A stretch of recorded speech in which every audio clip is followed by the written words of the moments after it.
Hurricane Maria has triggered evacuations and raised fears of a life-threatening storm surge in North Carolina as it continues to track off the coast of the U.S. on Monday. As of 8 a.m. EDT, Maria was located about 335 miles south-southeast of Cape Hatteras in the Tar Heel State and moving northward at about 7 miles per hour, according to the National Hurricane Center.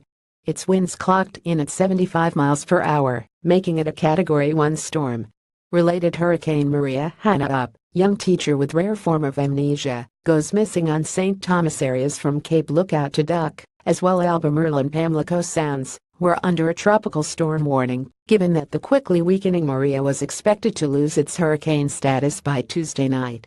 Even though the Hurricane Center noted that Maria's eye will move well east of the southeast coast of the United States, North Carolina was preparing for winds, rain and surf swell.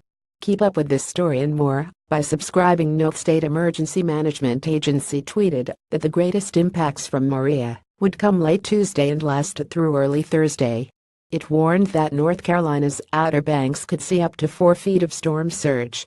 Authorities in Hyde County put the region under a state of emergency, ordering visitors to the small island town of Ocracoke to leave at once. In a statement, county officials warned that winds from Maria could quickly shut down the boat services transporting people inland. We recommend starting your evacuation as soon as possible and utilizing the Sound Route ferries when evacuating. Wind speeds could cause the suspension of ferry services early Tuesday morning, potentially making Monday night the last runs available, they wrote. Decisive action is necessary for Ocracoke visitors to ensure you arrive at your destination safely. Hurricane Maria has already battered Puerto Rico, killing at least 10 people and knocking out all of the nation's power.